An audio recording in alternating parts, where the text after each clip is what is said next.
Hello everyone, इस video में discuss करेंगे refining of metals means purification of metals के बारे में। चलिए स्टार्ट करते हैं। फर्स्ट ऑफ ऑल हम यहाँ पे कॉपर मेटल को प्यूरिफाई करने वाले हैं। तो ये कॉपर मेटल प्यूरिफाई करने वाले हैं, इससे पहले क्या प्रोसेस आप थोड़ा याद कर लेते हैं। अगर हम कॉपर मेटल को एक्सट्रैक्ट करना चाह रहे हैं प्योर फॉर्म में, तो ये कहाँ से करेंगे? लाइक Cu2S से करना चाह रहे हैं, जिसको कॉपर ग्लांस बोलते हैं। इसको सबसे पहले क्या करेंगे, कंसनट्रेट कर लेंगे, मतलब इसमें प्रेजेंट इम्प्योरिटीज़ को बाहर कर लेंगे। तो ये Cu2S जो बना है ये कंसनट्रेटेड कॉपर ग्लांस है। अब इस कंसनट्रेटेड कॉपर ग्लांस में से हम इसके ऑक्साइड में चेंज करेंगे।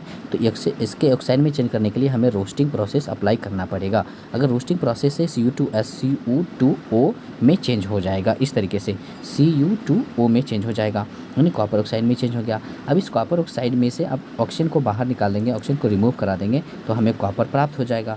तो यानी आपने क्या किया, रिडक्शन करवाया तो आपको कॉपर यहाँ पे मिल गया। तो अब इस कॉपर में अभी भी कुछ इम्प्योरिटीज़ प्रेजेंट है, वोलेटाइल इम्प्योरिटीज़ के प्रेजेंट में, मॉइस्चर के फॉर्म में। तो अब ये 99% हमें प्योर कॉपर करने के लिए हमें अगेन प्यूरीफाई करना पड़ेगा, मीन्स रिफाइन करना पड़ेगा कॉपर को। तब यहाँ से प्यूरीफाई यानी रिफाइनिंग करना स्टार्ट करेंगे कॉपर को।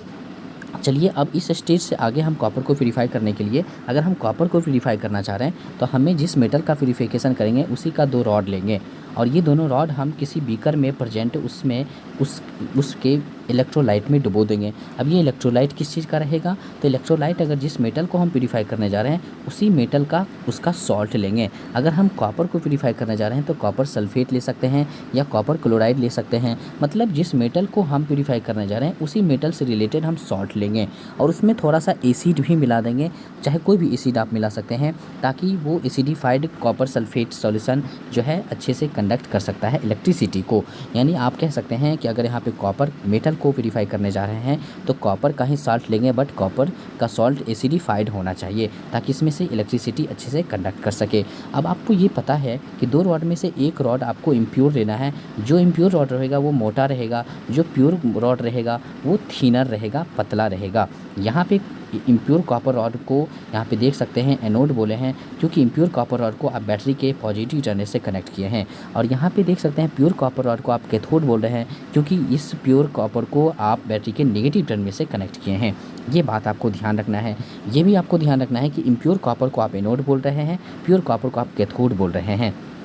तो आपने क्या सेटअप बनाया, एक बीकर लिया आपने, 2 कॉपर का रॉड लिया, एक इम्प्योर एक प्योर, उसमें इलेक्ट्रोलाइट डुबोया, इलेक्ट्रोलाइट दिया, इलेक्ट्रोलाइट में डूबा हुआ है, इसको आप बैटरी से कनेक्ट कर दिए हैं। अब क्या इससे इलेक्ट्रिसिटी पास करवाएंगे? जब आप इसमें इसे इलेक्ट्रिसिटी पास करवाएंगे तो इम्प्योर कॉपर में से इलेक्ट्रॉन यहाँ से निकलना स्टार्ट हो जाएगा, यहाँ से इलेक्ट्रॉन लॉस होना स्टार्ट होगा। क्यों? क्योंकि एनोड पे आपको याद रखना है इलेक्ट्रॉन का लॉस होता है। एनोड पे क्या होता है? इलेक्ट्रॉन का लॉस होता है। ये बात आपको ध्यान रखना है। तो जब आपने इसमें इलेक्ट्रिसिटी पास करवाया तो यहाँ से इलेक्ट्रॉन निकलना स्टार्ट हो जाएगा, कैथोड पे जमा होना स्टार्ट हो जाएगा।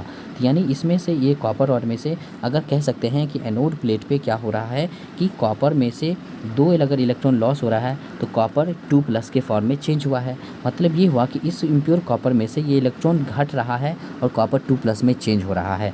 तब यहाँ पे क्या बचा रह जा रहा है? कॉपर 2+, जो कि ये इलेक्ट्रोलाइट में डिजॉल्व हो जा रहा है। इलेक्ट्रोलाइट में जो ही डिजॉल्व होता है तो लेकिन ये जो ही डिजॉल्व हुआ फिर क्या हुआ कि ये कैथोड पे प्रेजेंट ये जो इलेक्ट्रॉन गया था, इससे इलेक्ट्रॉन लॉस होकर के इलेक्ट्रॉन जो यहाँ जमा हो रहा था, ये इलेक्ट्रॉन से ये अट्रैक्ट होना चाहता है। ये कौन? ये कॉपर 2+। फिर अट्रैक्शन होने के चक्कर में इस इलेक्ट्रॉन को फिर एक्सेप्ट करता है और न्यूट्रल कॉपर बन जाता है। यानी ये कॉपर यहाँ पे अट्रैक्शन के थ्रू ये कॉपर जो है प्योर कॉपर कैथोड पे जमा होते जाता है। अब यहाँ पे फिर से समझें, मैं फिर से बोल रहा हूँ, एट एनोड पे क्या हुआ है? एट एनोड पे एक्चुअली में कॉपर से 2 इलेक्ट्रॉन घट रहा है, कॉपर 2+ के फॉर्म में चेंज हो रहा है। अब क्या कैथोड पे क्या हो रहा है? यही कॉपर 2+ यहाँ से इलेक्ट्रोलाइट के थ्रू जमा हो रहा है कैथोड पे। तो बोलेंगे एट कैथोड पे क्या होगा? एट कैथोड पे आप बोलेंगे कि एट कैथोड पे आप बोलेंगे कॉपर 2+ जब वहाँ पे अट्रैक्शन हो रहा है किसके, यानी इलेक्ट्रॉन को गेन करके, 2 इलेक्ट्रॉन को गेन करके प्योर कॉपर के फॉर्म में निकल रहा है, जमा हो रहा है। कहाँ पे? तो कैथोड पे।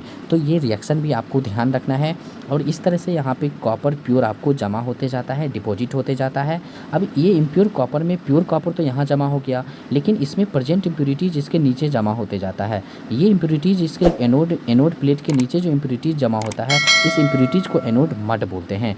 फिर से याद रखें, एनोड प्लेट के नीचे जो इम्प्योरिटीज जमा होता है, ये मड को एनोड मड बोलते हैं। याद रखना आसान है, लेकिन ये भी ध्यान रखेंगे कि ये जो इम्प्योरिटीज है ये इस इलेक्ट्रोलाइट से इनसॉल्युबल इम्प्योरिटीज है, इसीलिए यहाँ पे जमा हो रहा है। कुछ इसमें इससे इम्प्योरिटीज कुछ डिजॉल्व हो जाता है इलेक्ट्रोलाइट में, जो कि उसमें हमें ध्यान नहीं रखना है।